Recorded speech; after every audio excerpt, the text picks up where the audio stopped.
ಮಸ್ತ್ಮಗ.com videos ನೋಡಲು subscribe ಮಾಡಿ ಹಾಗೂ ಬೆಲ್ ಐಕಾನ್ ಪ್ರೆಸ್ ಮಾಡಿ.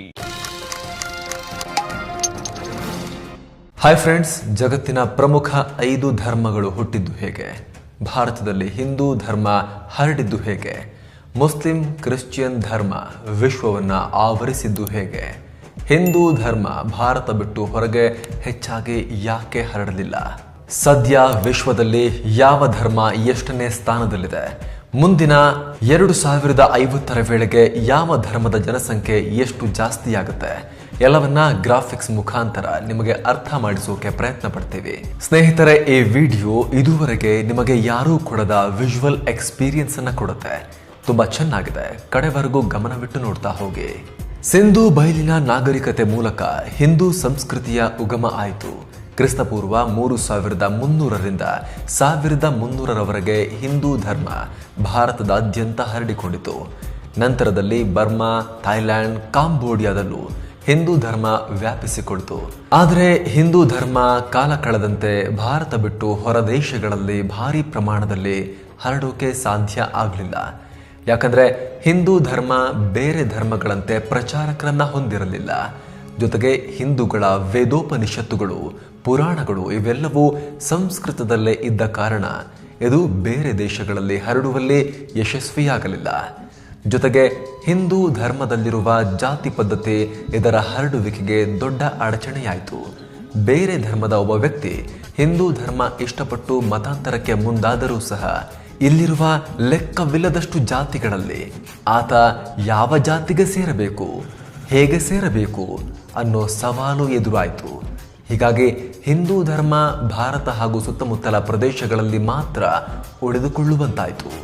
ನಂತರ ಕ್ರಿಸ್ತಪೂರ್ವ 623ರಲ್ಲಿ ಅಂದರೆ ಕ್ರಿಸ್ತ ಹುಟ್ಟುವ 623 ವರ್ಷಗಳ ಮೊದಲೇ ನೇಪಾಳದ ಲುಂಬಿನಿಯಲ್ಲಿ ಹಿಂದೂ ಧರ್ಮದಲ್ಲಿ ಹುಟ್ಟಿದ ಗೌತಮ ಬುದ್ಧ ಅವರು ಬೌದ್ಧ ಧರ್ಮಕ್ಕೆ ನಾಂದಿ ಹಾಡಿದರು. ಈ ಮೂಲಕ ಆರಂಭದಲ್ಲಿ ಮಧ್ಯ ಭಾರತದ ಬಹುದೊಡ್ಡ ಭಾಗದಲ್ಲಿ ಬೌದ್ಧ ಧರ್ಮ ಆವರಿಸಿತು. ಸಾಮ್ರಾಟ್ ಅಶೋಕ ಸೇರಿದಂತೆ ಹಲವು ರಾಜರು ಬೌದ್ಧ ಧರ್ಮಕ್ಕೆ ರಾಜಾಶ್ರಯವನ್ನು ಕೊಟ್ಟು ಬೆಳೆಸಿದರು. ಆದರೆ ಕಾಲ ಕಳೆದಂತೆ ಬೌದ್ಧ ಧರ್ಮ ಭಾರತದಲ್ಲಿ ಈಗಾಗಲೇ ಅತ್ಯಂತ ಪ್ರಬಲವಾಗಿ ಬೇರೂರಿದ್ದ ಹಿಂದೂ ಧರ್ಮದ ಒಳಗೆ ಲೀನವಾಯಿತು. ಆದರೆ ಸೇಮ್ ಟೈಮ್ ಬೌದ್ಧ ಧರ್ಮ ಭಾರತದ ಹೊರಗೆ ಹರಡಲು ಶುರುವಾಯಿತು. ಅಂದರೆ ಭಾರತದಿಂದ ಹೊರಹೋದ ಧರ್ಮ ಚೀನಾ ಕಡೆ ಸಾಗಿ ಈ ಬೌದ್ಧ ಧರ್ಮ Korea, Japan, Taiwan, Tibet, China, ಇಡೀ ಚೀನಾ ಹಾಗೂ ದಕ್ಷಿಣ ಚೀನಾ ಸಮುದ್ರ ವ್ಯಾಪ್ತಿಯ ಹಲವು ದೇಶಗಳಲ್ಲಿ ನೆಲೆಯೂರಿತು. ಬರೀ ನೆಲೆಯೂರಿದ್ದಲ್ಲ, ಪೂರ್ತಿಯಾಗಿ ಆವರಿಸಿಕೊಳ್ತಾ ಹೋಯಿತು. ಕ್ರಿಸ್ತ ಶಕ 2ನೇ ಶತಮಾನದಲ್ಲಿ ಜೆರುಸಲೇಂನ ಬೆತ್ಲೆಹೆಮ್ನಲ್ಲಿ ಏಸು ಕ್ರಿಸ್ತರನ್ನ ಶಿಲುಬೆಗೇರಿಸಲಾಯಿತು. ನಂತರ ಕ್ರೈಸ್ತ ಧರ್ಮ ಯುರೋಪಿನ ಬಹುತೇಕ ಭಾಗಗಳನ್ನು ಆವರಿಸಿಕೊಳ್ತಾ ಹೋಯಿತು. ಈ ನಡುವೆ ಕ್ರಿಸ್ತ ಶಕ 571ರಲ್ಲಿ ಮೆಕ್ಕಾದಲ್ಲಿ ಮೊಹಮ್ಮದರ ಜನನವಾಯಿತು. ಸೌದಿ ಅರೇಬಿಯಾದಿಂದ ಮಿಡಲ್ ಈಸ್ಟ್ ಭಾಗದಲ್ಲಿ ಹರಡೋಕೆ ಶುರುವಾದ ಇಸ್ಲಾಂ ಭಾರತ, ಆಫ್ರಿಕಾ, ಯುರೋಪ್ ಸೇರಿದಂತೆ ಹಲವು ಕಡೆ ವೇಗವಾಗಿ ಹಬ್ಬಲು ಶುರುವಾಯಿತು. ಈ ನಡುವೆ ಜುದಾಯಿಸಂ ಅಂದ್ರೆ ಯಹೂದಿಯರ ಧರ್ಮ ಕೂಡ ಯುರೋಪಿನ ಸಣ್ಣ ಭಾಗದಲ್ಲಿ ಕಾಣಿಸಿಕೊಳ್ತು. ಆದರೆ ಸಂವಹನ ಕ್ಷೇತ್ರದಲ್ಲಿ ಅಭಿವೃದ್ಧಿಯಾಗ್ತಾ ಹೋದಂತೆ ಧರ್ಮಗಳ ಹರಡುವಿಕೆ ಕೂಡ ವೇಗ ಪಡೆದುಕೊಳ್ತು. ಯುರೋಪಿಯನ್ನರು ಪ್ರಪಂಚದ ಮೂಲೆ ಮೂಲೆಗೂ ಜಲಮಾರ್ಗವನ್ನ ಕಂಡುಹಿಡಿದ್ರು. ಅದರಲ್ಲೂ ಸೂರ್ಯ ಮುಳುಗದ ಸಾಮ್ರಾಜ್ಯವಾಗಿ ವಿಸ್ತರಣೆಗೊಂಡ ಇಂಗ್ಲೆಂಡ್ ಅಂದ್ರೆ ಬ್ರಿಟಿಷರು ಕ್ರೈಸ್ತ ಧರ್ಮ ಹರಡುವಿಕೆಯಲ್ಲಿ ಪ್ರಮುಖ ಪಾತ್ರ ವಹಿಸಿದರು. ನಾಗರಿಕತೆಯೇ ಇಲ್ಲದ ಸ್ಥಳಗಳಿಗೂ ಹೋಗಿ ಹೊಸದಾಗಿ ಧರ್ಮವನ್ನ ಹರಡಿದರು. ಆದಿಮಾನವರು ಕಾಡು ಮಾನವರನ್ನೆಲ್ಲ ಕ್ರಿಶ್ಚಿಯಾನಿಟಿಗೆ ಕನ್ವರ್ಟ್ ಮಾಡಿಕೊಂಡರು. ಆದರೆ ಭಾರತದಲ್ಲಿ ಹಿಂದೂ ಧರ್ಮ, ಚೀನಾದಲ್ಲಿ ಬೌದ್ಧ ಧರ್ಮ ಈಗಾಗಲೇ ಗಟ್ಟಿಯಾಗಿ ನೆಲೆಯೂರಿದ್ದ ಕಾರಣ ಅದನ್ನ ದೊಡ್ಡ ಮಟ್ಟದಲ್ಲಿ ಬದಲಿಸಲು ಕ್ರಿಶ್ಚಿಯಾನಿಟಿ ಹಾಗೂ ಇಸ್ಲಾಂಗೆ ಸಾಧ್ಯವಾಗಲಿಲ್ಲ.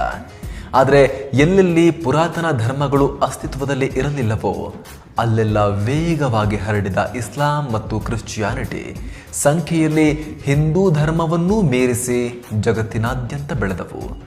ಅಮೆರಿಕ, ದಕ್ಷಿಣ ಅಮೆರಿಕ, ಯುರೋಪ್, ಆಸ್ಟ್ರೇಲಿಯಾ, ನ್ಯೂಜಿಲೆಂಡ್, ಆಫ್ರಿಕಾದ ದಕ್ಷಿಣದ ಅರ್ಧ ಭಾಗದಲ್ಲಿ ಕ್ರೈಸ್ತ ಧರ್ಮ ದೃಢವಾಗಿ ನೆಲೆಯೂರಿತು.